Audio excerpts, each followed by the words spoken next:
Good morning. Here is the news at 10. First, the highlight.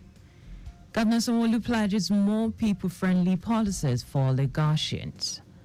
Federal government backdates implementation of minimum wage to July 29th. And on the foreign scene, top Hezbollah commander killed in Israeli strike on Beirut. And in sports, former Super Eagles keeper commends Ademola Lookman for choosing Nigeria over England in international football. Now the news in details. I am Timmy Dayo. Anthony. The Lagos State Governor, Babajide Sanwo-Olu, has described his administration's activities as one that look directly into the needs of the people of Lagos. He said his government has narrowed its agenda to critical areas that have helped to grow and develop the state. Governor Sanwo-Olu stated this when he received the British High Commissioner Richard Montgomery at the Lagos House Marina. The governor noted that the administration's Think Plus agenda in the last 5 years has focused on the economy, stating that all the pillars attend to the yearning and demands of the people of Lagos. Governor Sanwo-Olu describes the relationship between Lagos and the British High Commission as positive and progressive, adding that the long presence of the new High Commissioner in Nigeria and Lagos State would definitely be of immense value. He assured the High Commissioner of the continued support of Lagos State government in all areas of interest to the embassy, while noting that existing benefits should be deepened for mutual satisfaction. In his remarks, the High Commissioner described Lagos as a transformed place from the last time he was in the state 10 years ago, pledging to learn from the innovation coming out of Lagos. Lagos State government, in collaboration with the Lagos Urban Development Initiative, LUSDI, and other stakeholders to observe the annual Car-Free Day in Lagos. This initiative encourages road users and motorists to set aside their cars for a day and embrace active and inclusive means of transport, such as cycling and walking, known as non-motorized transport. Commissioner for Transportation, Oluwaseun CME, explained that the primary aim of the initiative is to raise awareness about the benefits of non-motorized transport. The CME said the event, involving the Lagos State Ministry of Transportation in collaboration with other ministries, departments, agencies, and Lagos Urban Development Initiative, aimed at educating the public on the significance of environmental health and its direct impact on the well-being of the people. Hundreds of participants are expected to gather at Ahmadu Bello Way venue for a day filled with fun and exciting activities such as cycling training, cycling competitions, skating, stretches, music, and dance. The Lagos State government has proclaimed and recognized the 21st of September as Global Usher Syndrome Awareness Day. This is part of the worldwide efforts to heighten the public awareness about the condition with the aim of reducing its incidence and possibly making it a thing of the past. Speaking during an event where people in the cluster led by Lionheart Abilities leader Solomon Okelola were received at Alausa, the General Manager, Lagos State Office for Disability Affairs, LASCODA, Adenike Oyetunde Lawal, noted that millions of people are affected by this genetic disorder worldwide, with a larger incidence occurring in the developing nations of Africa and Asia as a result of mass ignorance and severe lack of genetic testing and counseling facilities. Oyetunde Lawal said the preventable condition currently has a known cure and affects 3 major senses in a person's body: hearing, vision, and balance, and a large number of the affected individuals end up with total blindness alongside varying degrees of hearing loss or total deafness. According to her, Usher syndrome results in severe difficulties which impacts the health, academics, and general well-being of the affected individuals. The best thing for us to do is to fight assiduously, intentionally, and deliberately in ensuring that the agency amplifies their realities and also continues to ensure that all the rights and privileges that should accrue to them as persons with disabilities in Lagos State comes to them, regardless of the fact that they have the Usher syndrome.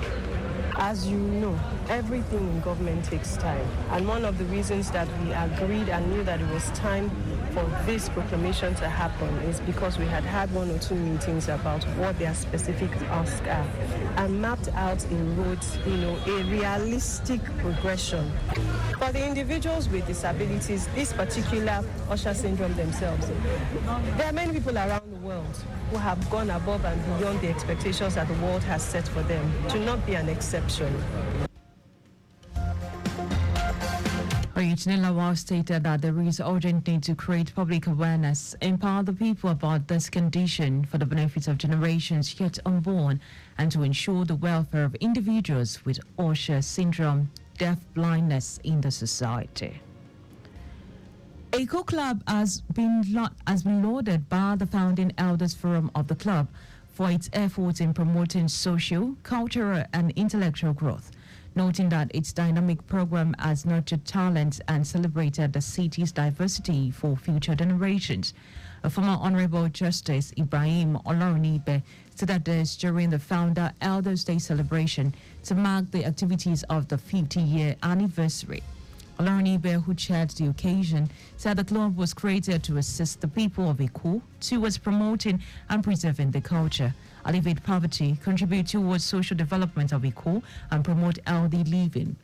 He commended the club's sense of patriotism and citizenship to the massive development and growth experience in the once upon small land Eco Club in Surulere that has now grown to full of gigantic buildings and edifices.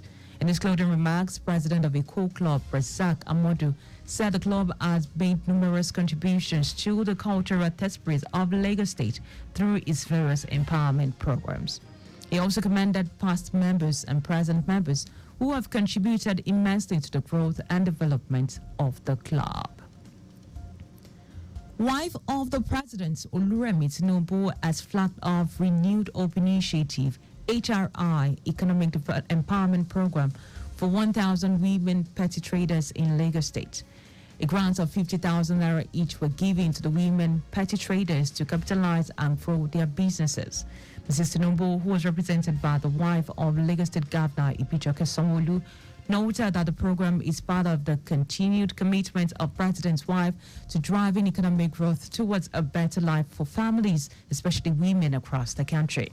The center grants are to assist women petty traders in overcoming some of their business challenges, expand their businesses, create more jobs, and contribute more robustly to the nation's economy. We also have through our Renewed Hope initiative, a Greek empowerment for women, in which initially we were told to choose 20 female farmers, and a token of 500 was given to these 20. And this was done across all the 36 states.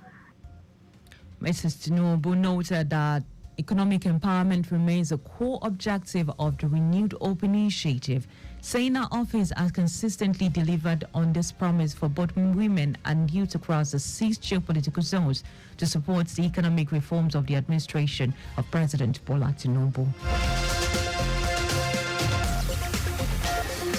In a related development, wife of the President Oluremi Tinubu has distributed 3,000 bags of 25-kilogram rice to vulnerable groups in Lagos State through the Renewed Open Initiative and Federal Ministry of Agriculture Outreach Scheme.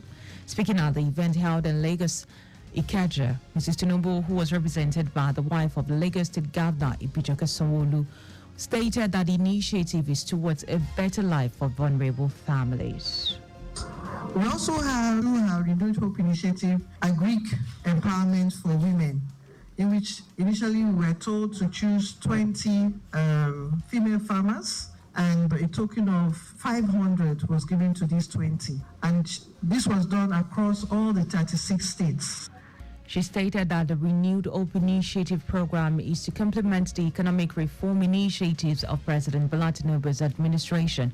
According to her, through the Renewed Open Initiative program, the elderly ones have also benefited in Lagos and across the country. Meanwhile, beneficiaries expressed their heartfelt gratitude to the initiative of the program. And now now to the rest of the stories. The coast is now clear for governments at all levels to commence the payment of new minimum wage as the committee agreed on July 29 as the effective date for the implementation of the new salary adjustments. This is the sequel to the conclusion of work on the consequential adjustments in salary by the committee set up that for the purpose of that by the federal government. This adjustment marks a critical shift in the salary structure designed to alleviate the financial challenges faced by the federal employees, especially amid the ongoing economic strain following the rise in premium motor spirits (PMS) prices. Recognizing the impact of the recent hike in PMS prices on the federal workers, the committee called on the federal government to introduce measures aimed at alleviating the resulting financial burden. Among the suggested measures are tax waivers and other financial incentives, which will provide much-needed relief for employees facing increasing living conditions. The committee, chaired by the head of the Civil Service of Federation, D.D. Wilson-Jack, in collaboration with other key stakeholders, commenced monitoring of the implementation of the salary adjustment in line with the provision of the National Minimum Wage Amendment Act, which places a least paid worker on 70,000 naira per month. The annual agreement reflects on a balanced approach aimed at addressing workers' welfare while ensuring the government can meet its financial obligations. As residents of Edo State head to the polls today, the three main political parties have expressed their readiness for the election. With over 2.2 million permanent voter cards collected, candidates of the parties are hoping to get the highest number of votes. Public Relations Officer of the Edo INEC office, Toyin Buro, said all local government offices of the commission have their materials with them. On his part, the State Resident Electoral Commissioner, Onoho Anukopum, said he supervised the distribution of the materials alongside the INEC Commissioner in charge of the state. The winner will occupy the government house, which will be vacated on November 11 by the incumbent governor, Godwin Obaseki, who has served his 2 tenures. And now to foreign news. A top Hezbollah military commander has killed in Israeli airstrike on the Lebanese capital Beirut in a major escalation that has added fear of all-out war. In a statement, Israel Defense Forces spokesperson Daniel Hagari said Akil, a senior commander in Hezbollah's elite Ramadan forces, was killed along senior operatives in the group's operations staff and other Rwanda commanders. Earlier, Lebanese officials said at least 14 people were killed and dozens injured in the strike that hit densely populated Dinia area, a stronghold of the Iran-backed group in the city's southern suburb. In Brussels, there were chaotic scenes as emergency team rushed to the site of the attack, rescuing the wounded and searching for people believed to have been trapped under the rubble. Dozens were killed and thousands wounded in those attacks, widely believed to have been orchestrated by Israel. And now to sports.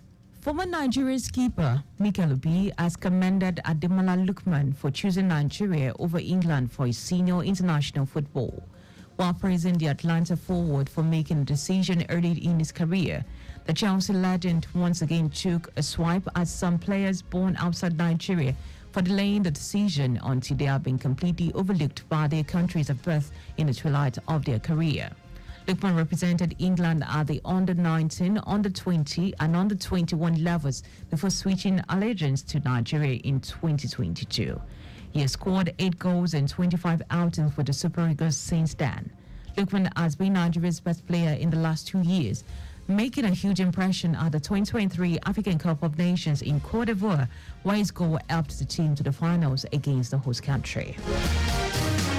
But just before we go, stop for pedestrians at zebra crossing. You can follow us and like all our various social media platforms. X at Traffic Radio 961.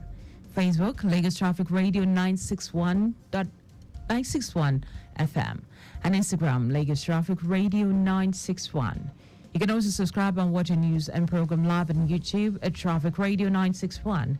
You can also visit our website at www.trafficradio961.ng. Now, did you know The Sanwo-Olu administration partnered 2 private firms to commence training for 1,480 crazy practitioners. You can get more details on Lagos State Government's website. To end the news, here are the highlights of the major stories.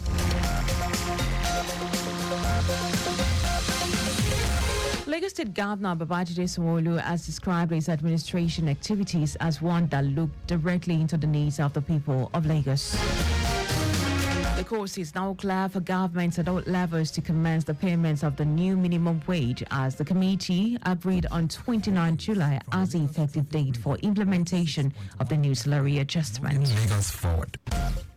While we also told you that Saab's Ebola military commander was killed in an Israeli airstrike as Lebanese capital betrayed in a major escalation as he added to fear of an all-out war. And in sports, former Nigeria's keeper Mikel Obi has commended Ademola Lookman for choosing Nigeria over England for his senior international football. For contact with the newsroom, please send a message to info@trafficradio961ng. The NC News broadcast compared by Adesua Ejoyoka. I am Dayo Anthony. Many thanks for listening.